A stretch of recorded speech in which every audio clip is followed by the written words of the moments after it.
Next இந்த மாடலில் last some பார்த்துடலாமா? ஒரு எண்ணில் 40% 40 கழித்தால் 40 கிடைக்கும், அந்த எண் என்ன அப்படின்னு கேட்குறாங்களா? இதுக்கு முன்னாடி பார்த்த சம்பிளாக 50 60ன்னு வரிசையாக இருந்துச்சு. இப்போ 40ன்னு கொடுத்துருக்காங்க. ஒரு எண்ணில் 40% அந்த ஒரு எண் என்னன்னு நமக்கு தெரியாது. அதை நம்ம ஆப்ஷன்லேருந்து ஒன்று ஒன்றா எடுத்து அதுக்கு 40% கண்டுபிடிக்கலாமா? கண்டுபிடிச்சிட்டு வர்ற ஆன்சரை 40ஆல் கழிச்சோம்னா நமக்கான ஆன்சர் 40 வருதான்னு பார்க்கணும். எந்த ஆப்ஷன் எடுத்து போடும்போது 40 வருதோ அதுதான் நமக்கான ஆன்சர். ஓகேவா? இப்போ அந்த ஒரு எண்ணை ஃபர்ஸ்ட் நம்ம 60ன்னு எடுத்து போட்டு பார்க்கலாமா? 60க்கு 40% கண்டுபிடிக்கலாமா? பர்சன்டேஜ் கண்டுபிடிக்கிறனால இன்ட்டு போட்டாச்சு. பர்சன்டேஜ் கண்டுபிடிக்கிறோம் அப்படின்னா 2 0 கேன்சல் பண்ணணும். அப்போ 6 4 மல்டிபிள் பண்ணும்போது 24ன்னு வருமா?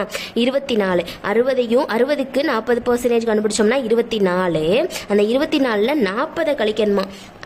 அதாவது 40ல் 24 கழிக்கலாம். அப்போ 40ல் 24 போயிடுச்சுன்னா எத்தனை வரும்? 16ன்னு கிடைக்குது. ஆனால் நமக்கான ஆன்சர் என்ன கிடைக்கணும்? 40ன்னு கிடைக்கணும். அப்போ 60 வச்சு போடும்போது 40 வரலை. அடுத்து 100 வச்சு போடலாம்.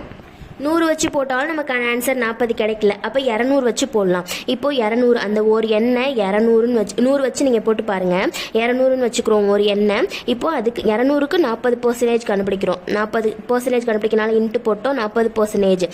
பர்சன்டேஜ் கண்டுபிடிக்கிறனால 2 0 கட் பண்ணணுமா? இங்கே ஒன்று கட் பண்ணிடுவோம். 20 4 மல்டிபிள் பண்ணோம்னா 80ன்னு வரும். இப்போ இந்த 80ல் 40 வந்து கழிக்கணும். 40 கழிச்சிட்டோம். இப்போ என்ன வருது? 40ன்னு தான் வருது. 80ல் 40 கழிச்சா 40 தான் வருது. நமக்கான ஆன்சரும் என்ன கிடைக்கணும்னு சொல்லியிருக்காங்க? 40. இப்போ 200 வச்சு போடும் போது தான் நமக்கான ஆன்சர் 40 கிடைச்சிருக்கு. அப்போ ஆப்ஷன் டி தான் நமக்கான ஆன்சர். இந்த மாதிரி சேம் நம்பர்ஸாக வந்துட்டாலே 200 தான் ஆன்சர் கிடைக்கும். இருந்தாலும் எல்லா சம்மையும் போட்டு காமிச்சு ப்ரூஃப் பண்ணணுங்கிறதுக்காக ஒன்று ஒன்றா நான் போட்டு காமிச்சிட்டேன். இந்த வீடியோ பிடிச்சிருந்துச்சுன்னா சேனலை சப்ஸ்கிரைப் பண்ணிக்கோங்க. நெக்ஸ்ட்டு இன்னொரு வீடியோவில் வேற ஒரு சம்மோடு பார்க்கலாம். டாடா.